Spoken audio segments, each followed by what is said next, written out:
Hello दोस्तों, यदि आप भी गोली दर्पण से संबंधित किरण आरेख नहीं बना पा रहे हैं या फिर प्रतिबिंब नहीं बना पा रहे हैं तो इस वीडियो को देखने के बाद 100% आप जो भी स्थितियों का इमेज बनता है वो श्योरली बना सकते हैं। तो दोस्तों, आज का जो वीडियो है पार्ट 5 आपके सामने जो जा रहा है वो है दर्पण से प्रतिबिंब बनाने के लिए किरण आरेख का नियम। तो किरण आरेख का मुख्यतः 3 नियम होता है, जिसमें हम लोग देखेंगे सबसे पहले प्रथम नियम किरण आरेख का प्रथम नियम जो है वो उसको हम देखेंगे इस वीडियो में। तीनों नियम को हम लोग डिटेल में देखेंगे। तो सबसे पहले देखिएगा कि हमने एक दर्पण बनाया और ये दर्पण आपका क्या है, आप सभी को पता होगा, अवतल दर्पण। ठीक है, अवतल दर्पण हमने बनाया और एक इधर तुरंत बनाते हैं इसके साथ में हम उत्तल दर्पण। उत्तल दर्पण को आप जानते हैं ऐसा दर्पण जिसके दबे हुए तल पर लेप किया जाए उसे उत्तल दर्पण बोलते हैं, उत्तल दर्पण। चलिए दोस्तों, हम लोग ये सबको पता हो चुका है, डिफिनीशन सबको पता होंगे क्योंकि हमने पढ़ा दिया है डिफिनीशंस अपने पिछले वीडियो में।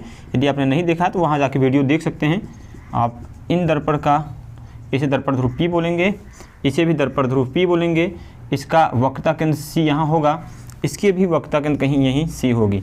ठीक है, और तथा इसके मध्य बिंदु पे मुख्य फोकस होता है, यहाँ भी मुख्य फोकस हमारा होता है। ठीक है, अब समझने वाली बात है कि प्रथम नियम जो कहा गया है, प्रथम नियम में ये बोला गया है कि यदि कोई भी प्रकाश की किरण, देखो प्रकाश किरण हम 2-3 स्थितियों से गुजार सकते हैं। पहली होगी मुख्य अक्ष से समांतर जा सकती है, दूसरी की हो सकती मुख्य फोकस हो जा सकती है, तीसरी की हो सकती है कहाँ, प्रकाशिक केंद्र से होकर जा सकती है। सिर्फ और सिर्फ 3 स्थितियों से हम कभी भी कोई भी आपतित किरण किसी दर्पण के पास पहुँचा सकते हैं। ठीक है, 3 स्थितियाँ क्या होंगी, पहली स्थिति होगी मुख्य अक्ष समांतर दर्पण तक जाएगा, दूसरी होगी हो सकता है मुख्य फोकस से होकर जाए, और तीसरी हो सकता है कि दर्पण के वक्रता केंद्र से होकर जाए। तो सबसे पहले हम देखेंगे यदि कोई प्रकाश किरण मुख्य अक्ष के समांतर होकर जाती है तो ये परावर्तित होने के बाद कहाँ से रिटर्न होगी। ठीक है, ये भी कैसी किरण है, आपतित किरण। आपतित किरण भाई देखो, अब ये दर्पण पास गई है, दर्पण से टकरा करके ये अगर मुख्य अक्ष समांतर कोई किरण गई है, दर्पण से टकराने के बाद मुख्य फोकस होकर रिटर्न हो जाती है।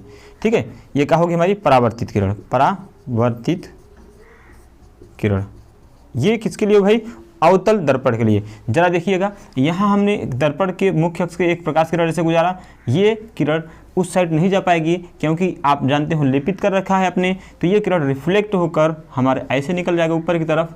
ये हमारी कैसे आपतित किरण है, आपतित किरण है। और ये कैसा हमारा परावर्तित किरण। सही है, परावर्तित किरण। तो देखो ये किरण हमारी रिफ्लेक्ट ऊपर चली गई है, हम ऐसा आभास करेंगे कि ये किरण हमारी मुख्य फोकस से होकर आ रही है।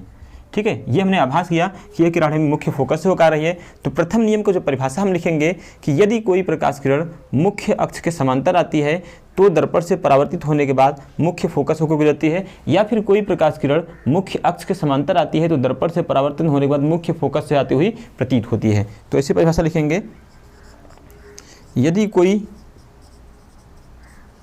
प्रकाश की किरण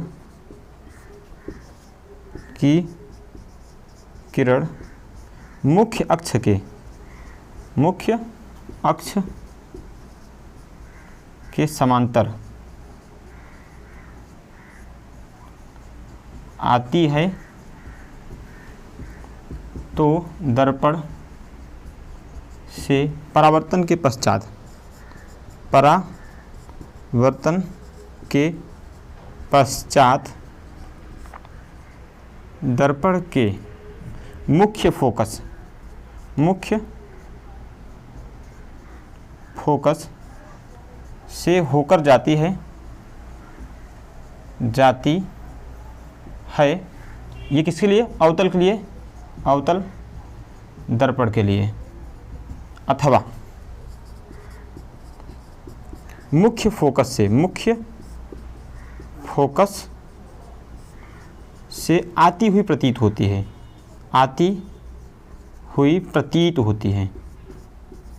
प्रतीत होती है। देखो भाई, ये आती हुई प्रतीत होती है हमने उत्तल के लिए लिखा, उत्तल दर्पण के लिए।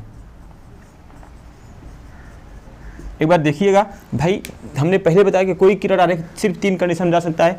पहली किरण हो सकती है मुख्य अक्ष समांतर जाए, दूसरी की हो सकती है मुख्य फोकस हो जाए, तीसरी की हो सकती है कि हमारी वक्ता केंद्र हो गया है। तो हमने पहली स्थिति में जो गुजारा किरण को वो कैसे गुजारा है, मुख्य अक्ष के समांतर। जब मुख्य अक्ष समांतर कोई किरण जाएंगी तो ये दर्पण से परावर्तित होने के बाद मुख्य फोकस होकर रिटर्न हो जाएगी। यहाँ देखिएगा उत्तल की बात किया गया, यदि कोई प्रकाश किरण मुख्य अक्ष समांतर जाएगी तो ये परावर्तित होने के बाद ऐसा आभास करेंगे कि ये किरण हमारी कहाँ से मुख्य फोकस होकर आ रही है। तो प्रथम स्थिति की रही। चलिए द्वितीय नियम देखते हैं, हम इसको इरेज करते हैं, द्वितीय नियम देखते हैं।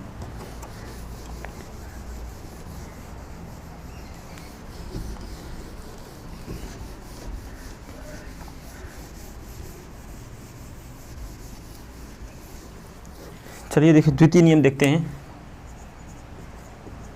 द्वितीय नियम देखो फ्रेंड्स, द्वितीय नियम क्या है, जस्ट इसी का अपोजिट। अभी हमने आपसे क्या बताया कि सिर्फ और सिर्फ 3 केसों में हम यहाँ से दर्पण के जो आपतित किरण है उससे गुजार सकते हैं। तो आपने ये दोनों दर्पण बनाया, ठीक है, आपको पता हो गया ये अवतल है, ये कौन सा है, उत्तल। तो आपने अभी देखो सबसे पहले ये हमारा दर्पण ध्रुव है, ये हमारा क्या है, वक्ता केंद्र सी है, इसका फोकस है। इसके लिए दर्पण ध्रुव देखिए हमारा हुआ, इसकी क्या है फोकस है हमारी, इसकी वक्ता केंद्र सी हो गई। तो आपने एक बार मुख्य अक्ष समांतर गुजार लिया है। अब हम इस प्रकाश किरण को मुख्य अक्ष समांतर नहीं गुजारेंगे। दूसरी स्थिति में देख लेते हैं कि हम अगर कोई प्रकाश किरण मुख्य फोकस से होकर जा रही है, देखो ये मुख्य फोकस से प्रकाश किरणें कैसे सीधी चलती हैं, मान लो ये सीधी चल के मुख्य फोकस हो गई है, जो दर्पण के पास पहुंचेगी तो ये किरण क्रॉस करके नहीं जा पाएगी, ये रिफ्लेक्ट होकर परावर्तित होकर मुख्य अक्ष के समांतर हो जाएगी। इस बार की किरण ये आपतित है, भी आपतित किरण है, ये कौन सा है, परावर्तित। आपको ये नजर आया होगा कि जस्ट उल्टा है। अभी मुख्य अक्ष से समांतर जाने प्रकाश किरणें दर्पण से परावर्तित होने के बाद मुख्य फोकस लौट रही थी। इस बार क्या है कि अगर कोई प्रकाश किरण मुख्य फोकस से होकर आएगा तो दर्पण से परावर्तित होने के बाद मुख्य अक्ष के समांतर लौट जाएगा। ठीक है, ये कंडीशन हुआ। इसके पास चलते हैं, उत्तल दर्पण में देखते हैं। देखिए यहाँ पर आपने क्या किया कि मुख्य फोकस पर कोई प्रकाश किरण डाला है, मुख्य फोकस पर किरण जाती हुई महसूस होंगी, माना हमने एक मुख्य फोकस होकर जा रही है, आभास किया, इमेजिन किया हमने। तो देखो ये किरणें जैसे आएंगी, ये आपकी आपतित किरण है, आपतित किरण है, तो ये किरण सीधे क्रॉस कर नहीं जा पाएंगी। इसके जो ये किरणें होंगी रिफ्लेक्ट होकर मुख्य अक्ष के समांतर लौट जाएंगी। ये कैसी होगी, परावर्तित किरण। तो देखिएगा यहाँ पर आपको ये चीज़ें नजर आई कि अभी मुख्य अक्ष समांतर किरणें जो जा रही थी वो ऐसा आभास हो रहा था कि मुख्य फोकस से होकर आ रही हैं। अब इस बार क्या हो रहा है कि अगर कोई प्रकाश किरण मुख्य फोकस पर आती हुई प्रतीत होगी तो दर्पण से परावर्तन के बाद मुख्य अक्ष समांतर लौट जाएगी। तो इसका परिभाषा हम ऐसे लिख सकते हैं, यदि कोई प्रकाश की किरण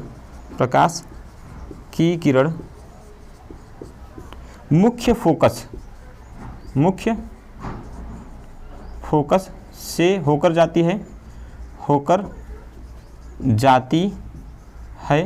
अथवा मुख्य फोकस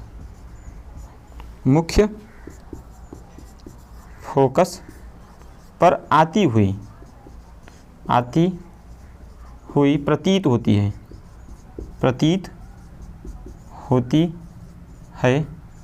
तो दर्पण से परावर्तन के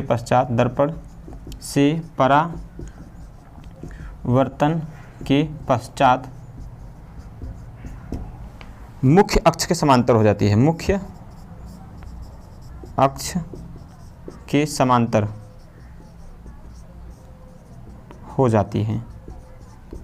ठीक है दोस्तों, देखो अभी आपने यही देखा कि ये किरण जो है, अभी ये किरण कौन से, आपतित किरण है, जैसे रिफ्लेक्ट हुई तो मुख्य अक्ष से समांतर हो गई। समांतर मतलब यहाँ की दूरी समान हो, यहाँ की दूरी समान हो। यहाँ देखिएगा आपतित किरण जैसे मुख्य फोकस पाती हुई रही थी, रिफ्लेक्ट होकर मुख्य अक्ष से समांतर हो गया। तो ये नियम नंबर 2 कंप्लीट हुआ। अब देखो आपने एक स्थिति मुख्य समांतर गुजार लिया, दूसरा का मुख्य फोकस गुजार लिया, तीसरा बचा है आपका वक्ता केंद्र से गुजारेंगे। तो तृतीय नियम जो होगा हमारा वो देखते हैं। तृतीय नियम हम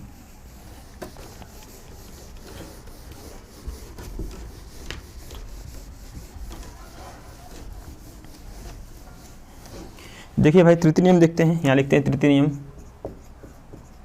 तृतीय नियम क्या है, आपने दर्पण बनाया या सीधा आपका ये अवतल दर्पण है, यहीं तुरंत बना लीजिए उत्तल दर्पण भी।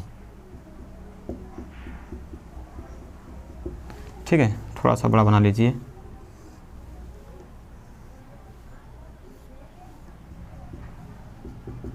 ठीक, इसका दर्पण ध्रुव P, इसका दर्पण ध्रुव P, वक्ता केंद्र C, मुख्य फोकस F, इसका आपका मुख्य फोकस F एंड वक्ता केंद्र C। ठीक है, तो आप देख पा रहे होंगे कि इस बार जो किरण होगी हमारी वह वक्ता केंद्र से गुजारी जाएगी, वक्ता केंद्र से ऐसे सीधे गुजारी जाएंगी। तो ये रूल्स जो होते हैं, वक्ता केंद्र से जो प्रकाश किरणें आती हैं, आपतित किरण है, आपतित किरण, ये प्रकाश किरणें स्वयं उसी मार्ग में पुनः लौट जाती हैं। यह कैसे होगी? परावर्तित किरण, यानी इसमें जो आपतित किरण होगी वह अगर वक्ता केंद्र से गुजारा जाएगा, वक्ता केंद्र से जो प्रकाश किरणें जाती हैं तो दर्पण से परावर्तन के बाद पुनः अपने मार्ग में लौट जाती हैं। देखो यहाँ से हम जानते हैं कि इसके वक्ता केंद्र पर प्रकाश किरणें ऐसे डालेंगे, हम वक्ता केंद्र पर प्रकाश किरण डालेंगे तो ये जा नहीं पाएगा। आगे हमने आभास किया वक्ता केंद्र पर जा रही हैं, तो ये प्रकाश किरण जैसे आएगी वैसे अपने मार्ग में पुनः लौट जाएगी। अभी आपतित थी, आपतित किरण है, ये कैसा है? परावर्तित किरण। ठीक दोस्तों, तो आपका जो नियम नंबर 3 है, इसमें परिभाषा ऐसे लिख सकते हैं कि यदि कोई प्रकाश किरण वक्ता केंद्र से गुजरता है तो दर्पण से परावर्तन के बाद वह अपने मार्ग में लौट जाती है, पुनः लौट जाती है। लिखिए, यदि कोई प्रकाश की किरण